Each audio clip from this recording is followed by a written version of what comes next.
Alors, ça met un petit peu de temps à répondre. Je vais essayer de baisser un peu le rythme par rapport à Raouf.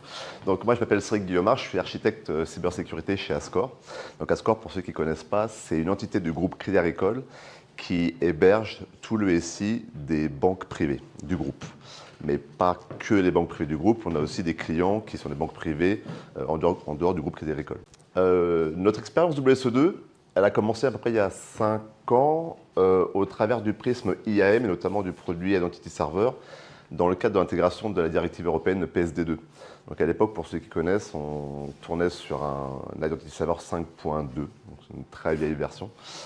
Et plus tard, dans le cadre d'un projet qui s'appelait Digital Enablers, qui visait à reprendre, à moderniser toute l'infrastructure IAM plus API, on est passé sur des versions 5.10, qui est maintenant un peu vieille, et la partie APIM 3.1.0. Donc je ne vais pas parler de la partie APIM. Mon idée ici, c'est de vous présenter un cas d'usage concret que Ascor a rencontré pour vous partager l'expérience WSO2.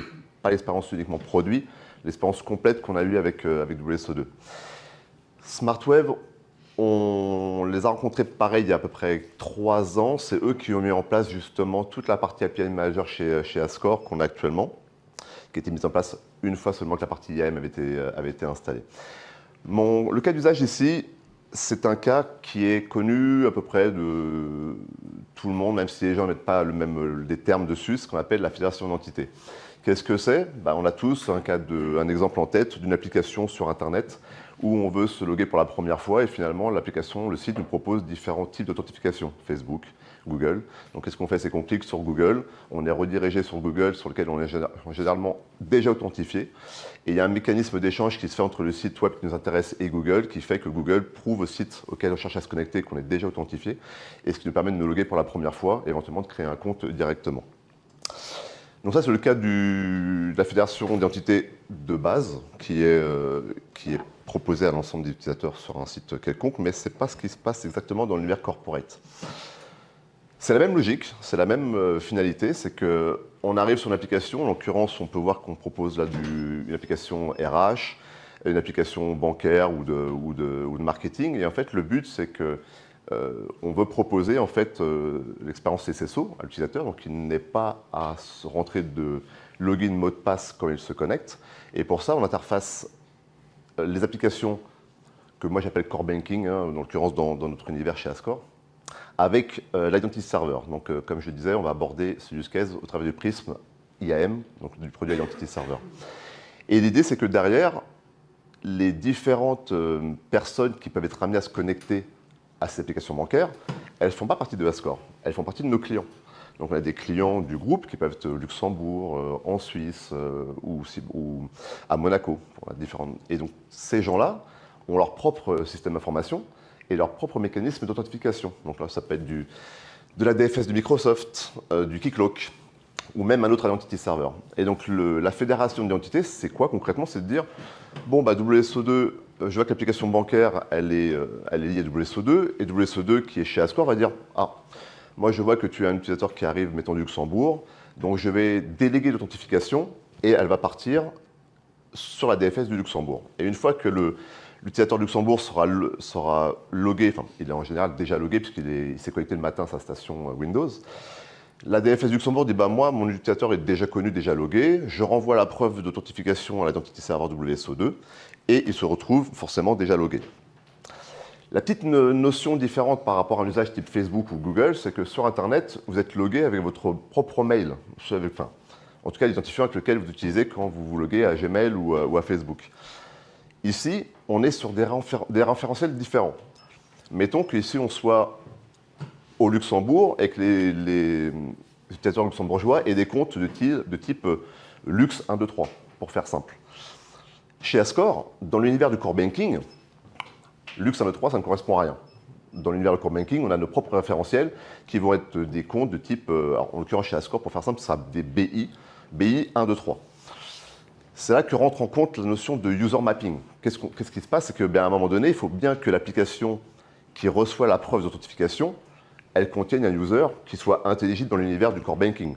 Parce que si elle reçoit du Lux 1, 2, 3, bon, elle dit c'est bien, il est authentifié, mais moi, ça ne me parle pas.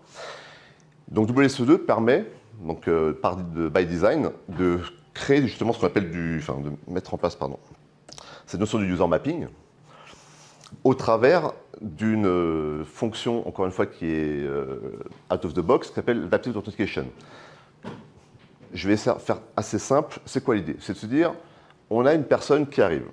C'est un user authentifié qui peut venir soit d'un certain réseau, donc en se basant sur les IP, soit avec une certaine fonction, c'est un administrateur, c'est un banquier avec un certain rôle particulier, ou soit carrément basé sur des risques. Et en fonction du profil d'utilisateur, on peut dire, bon, on voit que si on vient du Luxembourg, par exemple, on peut très simplement dire, je vais l'envoyer sur la DFS du Luxembourg. S'il vient de Monaco, sur un keycloak de Monaco. Ou si on veut pousser plus loin dans la partie fonctionnelle, dire, c'est un profil à risque, on ne va pas lui proposer seulement une authentification, mais une deuxième pour être sûr que ce profil-là, vu qu'il va probablement avoir accès à des données plus sensibles, qui doivent s'authentifier une deuxième fois. Pour ceux qui connaissent l'interface de WSO2, l'Identity Server, alors c'est la version 5.10, maintenant si vous avez l'occasion de voir la toute dernière 7.0 qui vient de sortir, c'est vraiment incroyable, c'est vraiment plus joli. Le point c'était de dire quoi? Typiquement, moi j'ai mon compte avec, on va dire, là typiquement un compte Core Banking qui est CBK 123. Ça c'est le compte qui est connu dans l'univers Core Banking. En revanche, moi quand je suis logué le matin dans mon laptop Ascore, c'est avec mon AZQ 123. Donc qu'est-ce que va faire du coup WSO2? Il va dire, alors je vois que l'utilisateur série qu'il arrive avec une authentification, une preuve d'authentification de Ascore 123, je vais le switcher à la volée pour que la preuve d'authentification qui soit proposée à l'application, en l'occurrence un ID token ou une réponse SAML, contienne le user qui soit le user Core Banking. Je vais passer le but, c'est pas de vous noyer dans la technique. L'idée, c'est que, on en reviendra après si vous voulez, si vous avez des questions. L'Adaptive Authentication, qu'est-ce que c'est? C'est un framework de développement qui est basé sur JavaScript et on peut faire à peu près tout ce qu'on veut tant qu'on est à l'aise en JavaScript. Mais donc forcément, il faut passer par du JavaScript pour ça. Alors, là, c'est une des fonctions typiquement, pour ceux qui sont habitués un peu au JavaScript, c'est des fonctions natives WSO2 qui sont proposées by design et qui vous permettent de faire ça. Donc, je vais pas l'idée pour moi, c'est je vais passer ça parce que c'était plus pour une partie plus technique. Si vous souhaitez savoir comment vraiment faire en détail, après vous revenez vers moi, on en parle. Je vous donnerai toute la démarche, c'est pas un sujet. Alors, on revient sur un cas d'usage un peu plus simple. Nous, chez Ascore, qu'est-ce qu'on avait au début? On s'est dit, on a un utilisateur qui veut se connecter à une application Core Banking. Et à ce stade-là, ceux qui connaissent déjà le SSO, normalement, vous savez qu'on n'a même pas, visuellement, on n'a pas le temps de voir, on est redirigé et on se trouve déjà logué. Pour les besoins de la démo, et pour comprendre un peu ce qui se passe, normalement, on est intercepté par WSO2 qui nous dit, à ce stade-là, l'application, elle demande une notification. Qu'est-ce qu'on fait? Est-ce que vous voulez que ce soit via du SSO pur, donc sans rentrer de mot de passe, ou est-ce qu'en plus, potentiellement, on laisserait le choix de rentrer des mots de passe manuels? Vous allez me dire, à quoi ça sert? Ça sert parce que dans notre application e-banking, ce qu'on va voir un peu plus tard, et c'est souvent le cas de beaucoup d'applications chez vous, les utilisateurs, ils ont par moment plusieurs profils. Alors, en tant qu'IT, souvent on a le compte bureautique et le compte admin, c'est pas vraiment intéressant ici, mais en tant que banquier ou personne du fonctionnel, on peut avoir un compte avec différents rôles fonctionnels. Alors ça peut être c'est pas mon métier, donc ce sera un peu plus compliqué de vous dire, mais mettons un banquier avec des droits pour accéder à un certain type de transaction ou faire certaines actions pour son client. Voilà, ça arrive très régulièrement. Qu'est-ce qui se passe ici? Quand je dis qu'est-ce qui est mauvais ici, qu'est-ce qui joue pas, c'est que concrètement, c'est le strict minimum qu'on peut proposer, qu'on devrait proposer, mais c'est pas satisfaisant. Pourquoi? Parce que ça fait encore, au niveau utilisateur, on arrive encore sur un moment donné où il faut s'arrêter. Alors soit, dans le cas d'usage le plus simple, le user authentifié, c'est celui qui cherche à se connecter à l'application de banking et il clique, donc c'est juste un clic. Soit, il doit se loguer encore manuellement en disant « Ah, là j'ai un autre rôle, il faut que je prenne mon fichier Excel ou mon password safe, que je regarde le bon compte Core Banking, que j'aille me connecter avec le bon compte. » On s'est dit, c'est pas terrible, on peut faire mieux que ça. Et grâce à WSO2, justement, on peut faire mieux que ça. Donc ces fameuses notions de multi-profile user. Alors ce que je dis typiquement, nous on a des users qui viennent de différentes régions, la Suisse, le Luxembourg, le Monaco, Paris, etc. Et puis, il peut y avoir des profils de banquiers, d'opération. Et en fait, nous, à chaque fois, ce qui se passe, c'est que vu qu'on a à peu près une vingtaine de sites et en général au moins 2 rôles, potentiellement, un simple user, il peut avoir jusqu'à 40 comptes core banking. C'est-à-dire que potentiellement, la page qu'on a vue avant, s'il veut se connecter avec, enfin, il peut avoir le choix entre 40 comptes pour se loguer. C'est vite lourd. Alors, ce qui est important de noter, c'est que ce cas d'usage-là, il n'y a aucun produit SSO du marché qui vous le propose out of the box. D'ailleurs, WSO2 non plus, mais au moins, grâce au produit WSO2, on a pu répondre à ce use case. C'est ce qu'on va voir ensemble. Mais de base, c'est vraiment, même dans la littérature du SSO, ce n'est pas un cas d'usage qui est couvert. C'est extrêmement rare que ce soit abordé. Alors justement, comment faire en sorte que l'expérience soit vraiment SSO soit vraiment complète? Ce serait quoi l'idée? Ce serait de se dire, tout à l'heure, je vous ai montré qu'il y avait une page où il y avait finalement qu'un seul compte, avec toujours le Ascore 1, 2, 3, qui est mon compte de ma workstation auquel je me connecte le matin. Et il n'y avait qu'un seul compte CBK associé. Là, on voit qu'il y en a 2. Qu'est-ce qui se passe si vous faites ça? Si on reprend le même script JavaScript qu'on a juste survolé tout à l'heure, WSO2 va renvoyer une erreur en disant non, c'est pas possible parce qu'en fait, by design, le produit ne s'attend à recevoir qu'un seul user pour faire un mapping 1 vers 1. Et on s'est dit, je me dis, comment est-ce qu'on peut faire ça? Alors, passons ça. Là, je vais plutôt vous parler de comment est-ce que ça s'est passé concrètement sur le terrain. Sur le terrain, j'ai appelé WSO2, je leur ai dit, écoutez, nous, on a ça. J'ai vu qu'on pouvait éventuellement créer des fonctions custom en JavaScript pour répondre à ce besoin. Et au départ, on m'a dit, oui, c'est vrai qu'on peut faire. Donc le support qui répond de façon toujours les premières réponses propres, pro et académiques, qui me disait, voilà, les liens pour faire ça, c'est ici. J'ai finalement, très rapidement, j'ai eu une session avec une personne du support qui m'a dit, voilà, ce qu'il faut faire pour toi, Cédric, c'est effectivement créer une première fonction qui te renvoie déjà pas un seul user, comme c'est le cas actuellement, mais 2. J'ai dit d'accord, mais moi je ne suis pas développeur Java, je suis expert en cybersécurité, j'ai des compétences en développement, mais pas en Java. Et le support m'a dit c'est pas très grave, c'est pas un souci. Ce qu'on va faire, c'est que la première fonction, parce qu'en fait il y en avait 2 à modifier, moi c'est bien, je vais te proposer une implémentation pour qu'on puisse au moins commencer. Donc la première fonction, c'était une jeune personne du support qui me l'a fournie et qu'on a testé ensemble. Donc déjà, ça, si vous trouvez, alors c'est là, moi, à titre perso, ça fait 23 ans que je suis dans le milieu de l'IT, ce genre de relation avec un support, avec ce genre de proposition, je ne sais pas pour vous, mais j'ai trouvé ça extrêmement appréciable.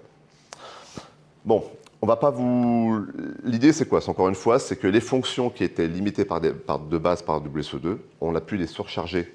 Alors, la première, grâce à l'aide du support, et la deuxième, c'était une autre fonction qui me permettait en fait de créer le fameux user mapping. On partait d'un AZQ vers un CBK.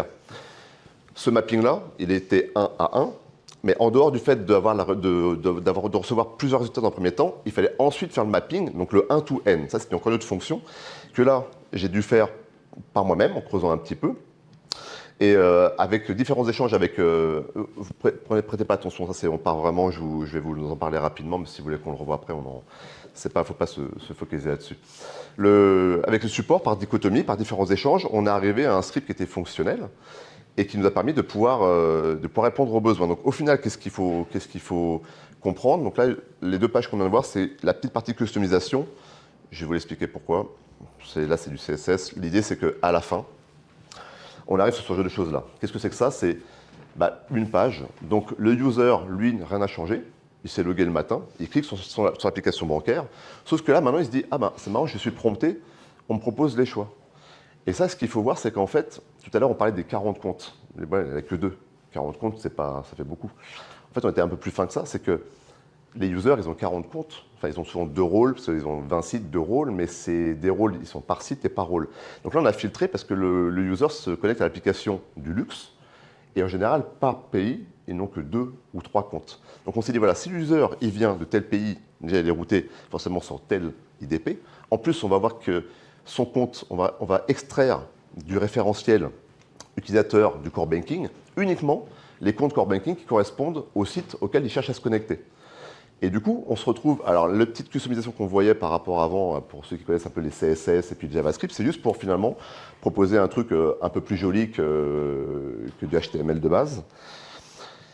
Et l'idée donc que le client se retrouve avec ça et on arrive sur une expérience full SSO, c'est que quel que soit l'univers depuis le domaine de sécurité depuis lequel le client arrive, et quel que soit le site vers lequel il va arriver, il est sûr de retrouver l'entièreté de ses comptes à disposition en full SSO. Derrière ça, alors c'est pas si simple, ça implique quand même une chose, c'est que le référentiel de sécurité, le référentiel de compte du core banking, soit vraiment à jour. L'équipe IAM qui doit créer les comptes pour les utilisateurs, il ne faut pas qu'ils en oublient. Donc typiquement, là, on l'a mis en prod il y a quelques semaines. Et qu'est-ce qui se passe? Donc, d'un point de vue troubleshoot SSO, bon, bah, on n'est plus embêté. Il n'y a plus de sujet. Maintenant, le seul qui sont embêtés, c'est l'équipe IAM, disant ah, ben là, il me manque un compte. Pas de souci, on va dans le profil, on rajoute le compte. Et là, c'est du pur fonctionnel, c'est de l'onboarding de user. Alors, ça c'était une partie, donc c'était la fameuse deuxième fonction qui nous posait problème, que j'ai développé moi-même et que le support a corrigé. Bon, ça c'est une fois qu'on a mis en place, qu'on a ces nouvelles fonctions, ça c'est le fameux bout du code JavaScript qui permet en fait de vraiment concrètement faire le travail. Alors, un truc intéressant, c'est que quand on a mis en place ça, on s'est dit, bon, bah, comment est-ce qu'on fait pour proposer un multi-BI, enfin un multi-account, un multi-profile de façon sécurisée. Parce que c'est bien beau de le faire, mais il faut aussi le sécuriser. C'est un peu le fond du sujet. Donc le user mapping, c'était ce qu'on a parlé. C'est le fait de voir un user AZQ vers un user CBK. Ça, c'est fait. Le sanitize input, c'est de la pure sécurité, c'est de s'assurer que typiquement, si vu qu'on est sur une page web, un formulaire, à partir du moment où on a un formulaire, on peut intercepter l'appel, modifier les champs, renvoyer du contenu malicieux et puis avoir un résultat qui pourrait soit mettre à mal WSO2, soit carrément extraire des données. Donc le but, c'était de mettre une fonction qui dit, voilà, on ne s'attend à ne recevoir que des comptes de type CBK, XXX, et l'impersonation control, c'était de se dire, ah oui, mais d'accord, mais si justement une personne intercepte le paquet et qu'elle met bien un CBK, mais celui de son collègue, bah, potentiellement, on se retrouve logué avec le CBK d'un collègue, et là, c'est de l'impersonnation pure, et ça pose un problème. Donc, du coup, ce qu'on a fait, c'est qu'on a demandé aux entités des sites, Monaco, Lux, etc., de rajouter le claim, enfin l'attribut mail qui provient dans la preuve d'authentification. Nous, on l'a forcément dans notre référentiel, et si en fait le compte du core banking ne matche pas avec le mail de la personne qui arrive, on ne l'affiche pas. Donc ça, c'est une première sécurité. Et après, la dernière fonction, c'était une justement qui permettait de recevoir plusieurs résultats. Alors, le use case, le cas d'usage, il est en place, il est en prod. Donc les gens, c'est assez rare en IT qu'on reçoive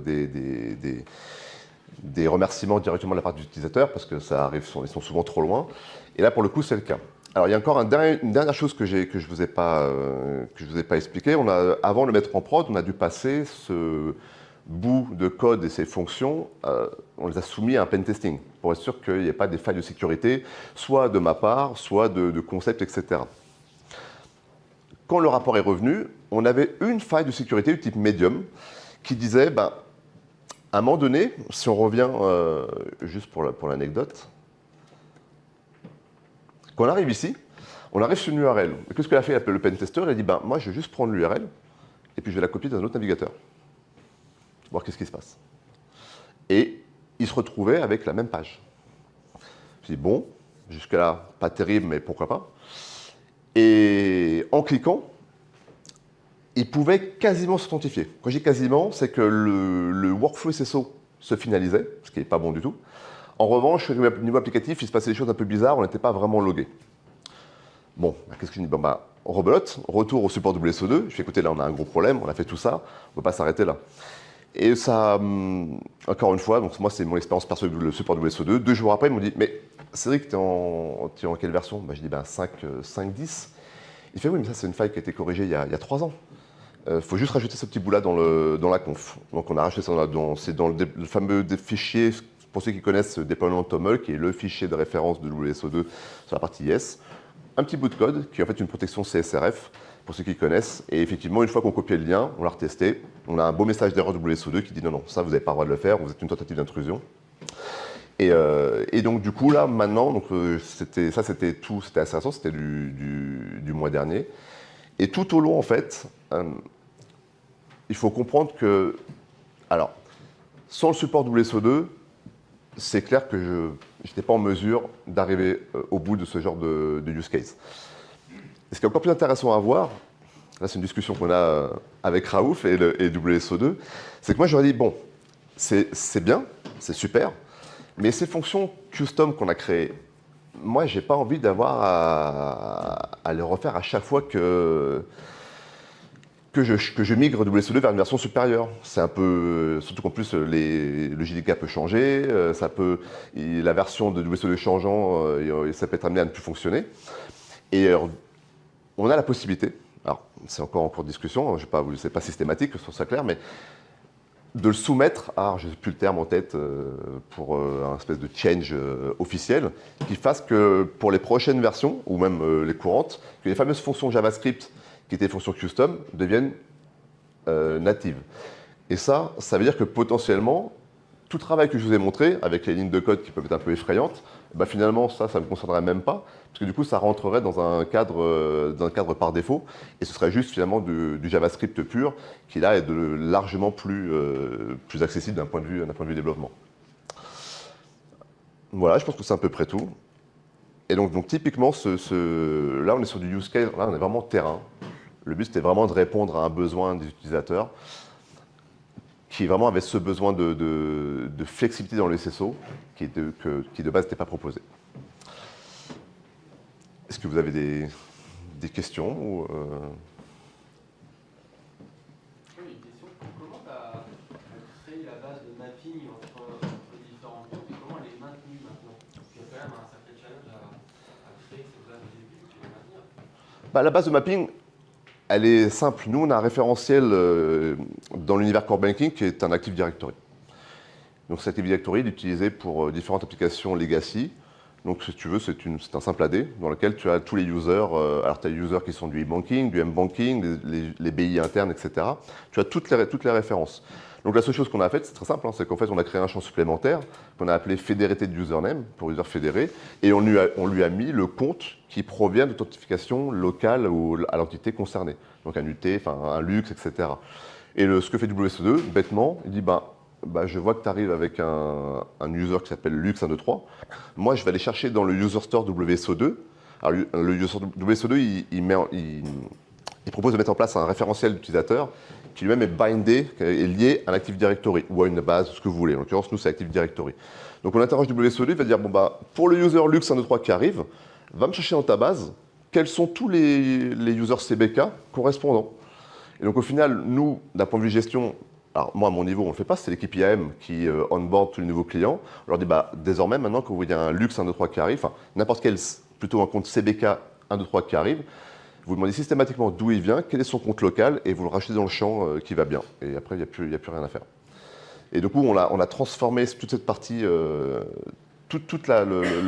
problèmes qu'on avait en SSO jusqu'à présent, qui venaient souvent dans nos équipes, maintenant, n'existent plus. Et on a transféré tout ça à l'équipe IAM qui ne fait plus que finalement l'administratif au final.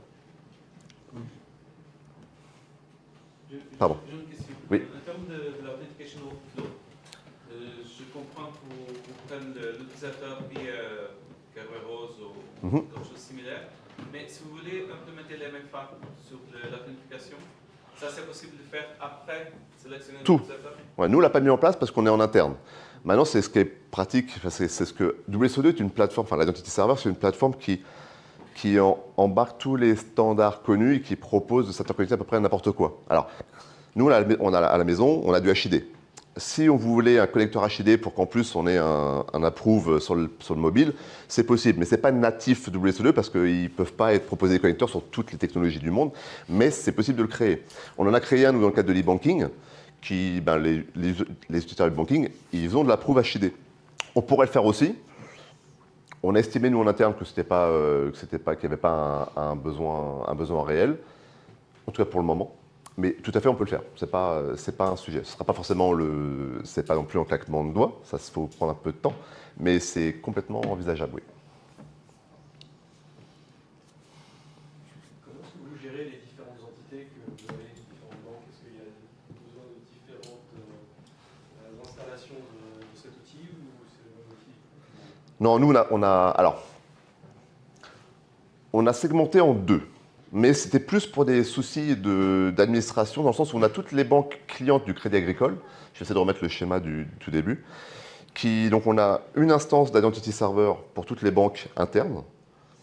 Et on avait jusqu'à présent une instance pour les banques externes, mais uniquement pour des problématiques d'accessibilité réseau, parce qu'on n'y accédait pas depuis le même domaine. C'est juste ça. Maintenant, techniquement parlant, on peut tout à fait soit mettre en place il y a la notion de multitenante qui existe sur l'identity server, que nous, on n'avait pas mis en place sur le moment parce que on s'était dit que c'était pas spécialement utile pour nous, mais elle existe. Donc voilà, en fait, mais finalement, on pourrait tout à fait avoir un seul identity server qui gère tout. Il faut savoir que, alors, de façon terrain, encore une fois, moi je suis une personne terrain. En termes de stabilité, les produits WSO2, c'est quand même. Nous, en 4 ans, on a eu peut-être 2 incidents, dont une base DB qui avait lâché, et l'autre, je ne me souviens même plus, mais c'était très très stable. Et en termes de performance, sur l'identity server, on est sur des bases techniques, c'est des échanges de tokens, authentification, c'est des réponses SAML, c'est relativement court et rapide. Avant de commencer à mettre ça à mal, faut quand même y aller. Maintenant, le découpage, si vous le souhaitez, on pourrait tout à fait dire, moi je veux découper un identity server par banque. C'est possible. Après, c'est juste de la gestion, de l'administration. Nous, on a estimé qu'on préférait avoir toute notre configuration centralisée. Maintenant, si vous avez une équipe avec un découpage particulier, ça s'envisage. J'ai répondu à votre question? Oui. Non. Et j'en ai une qui s'ajoute.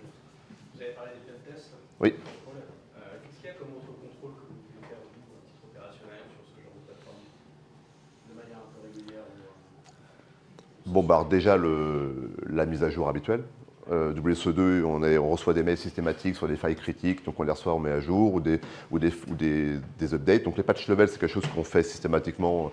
Après, ça dépend un peu de la structure de l'organisation de l'entreprise, mais nous, les failles critiques, je crois que c'est sous 2 semaines. Les failles médium, c'est sous peut-être 3 mois. Donc après, moi, à titre perso, j'attends pas trop. C'est qu'en fait, on a une certaine flexibilité. Donc dès que je reçois, en général, une fois par mois, je fais une mise à jour de patch level. Donc ce sont des patch level, hein. C'est pas des releases majeures. Mais ce contrôle-là, c'est d'autres types de contrôles. Je réfléchis, hein. Vous pensiez à quoi de l'aborder sous quel aspect? Parce qu'on peut discuter de ça sous vraiment différents aspects. D'un point de vue contrôle d'authentification des utilisateurs, là, ce qu'il faut voir aussi, ce qui est intéressant, c'est que d'un point de vue responsabilité, WSO2 qui est centralisé ici, il délègue l'authentification. Ascore n'est pas responsable des problèmes potentiels d'authentification qui pourraient arriver chez l'entité. Par contre, Ascore est responsable éventuellement, enfin pas éventuellement, du mapping, de la qualité du référentiel de mapping qui est mis en place. Si jamais un AZQ123 est mappé sur un mauvais CBK, là, à cause des équipes de IAM qui se seraient trompées manuellement, là, on aura un problème d'impersonnation. Maintenant, sur les problèmes, s'il y a une usurpation d'authentification potentiellement en local, ça, du coup, c'est plus un... Alors, c'est le risque, c'est les ciseaux qui acceptent le risque, etc. Mais ce n'est pas quelque chose sur lequel Ascore se concentre particulièrement. Une question au niveau de la gestion des autorisations. Oui. Puisque là, toutes les applications, on va dire métiers, elles sont connectées au premier identity server. Oui. En gros, la gestion des autorisations, elle est faite uniquement via les profils des comptes qui sont disponibles dans les annuaires distants. Là, on parle que d'authentification et de fédération d'identité. Si on parle d'autorisation au sens applicatif du terme, là, c'est extrêmement schématique. Nous, il faut savoir que ce qu'on appelle le core banking chez nous, c'est un ancien monolithe du monde IBM mainframe qui a été reconduit dans un univers un peu découpé, mais pour lequel le référentiel de sécurité est toujours applicatif. Donc une fois que l'utilisateur est logué, les permissions pures sont gérées applicativement. Ce n'est pas quelque chose qu'on met en place côté WSO2. Alors, oui et non. Si on parle de rôle type admin, typiquement si parlons un petit peu du monde APIM, même si je n'en ai pas trop parlé, les développeurs, ils ont le droit de publier en environnement de non-prod. Donc typiquement, pour ça, on leur donne accès au publisher. Alors il y a deux choses, soit via le CI/CD, soit on leur donne accès au publisher. Et là, via des rôles, effectivement, ils ont une certaine autorisation. Mais on reste dans l'univers WSO2. Le core banking, c'est vraiment séparé dans un univers applicatif. Enfin, le permission, c'est dans un univers applicatif. Une autre chose, en fait, vous n'avez pas de souci, le fait de faire un mapping entre utilisateurs, Oui. une application donnée, vous n'avez pas de souci justement de SSO, du fait que l'utilisateur ne ferme pas son navigateur et il se log par une nouvelle fenêtre du navigateur pour aller sur une autre application, et au final, il est mappé avec le compte qu'il ne doit pas. C'est une très bonne question. Et c'était le sujet en plus du moment. Tout de suite, vu qu'on a commencé à mettre ce script sur une application, pas de souci sur l'application concernée. Par contre, effectivement, si on est mappé, vu que in fine, tout se passe avec des cookies, la prochaine application qu'on ouvre, on a un cookie, donc WSO2 fait « Ah, le mapping existe déjà, je te mets l'utilisateur, tu es logué. » Mais dire « Oui, mais moi, cette application-là, ça ne m'intéresse pas, je ne sais pas l'user que je veux avoir. » Donc, la prochaine étape, donc ça c'est marrant parce qu'on l'a identifié en plus pas plus tard qu'il y a 10 jours, et ce problème-là, il est résolu une fois qu'on a passé le script sur l'ensemble des service providers. Voilà. Et ce qui est façon c'était prévu, c'était le but, c'est juste on a observé ça récemment. Mais vu que la plupart des applications, pour le moment, qui utilisent le multi-BI, proposent la fenêtre de login manuel, les gens, de toute façon, n'ont pas encore. C'est pas un problème qui s'est rencontré. Nous, on l'a identifié, mais il n'a pas été encore. Les gens ne l'ont pas expérimenté encore. Mais oui, c'est tout à fait ça, c'est vrai. Merci. Merci à vous.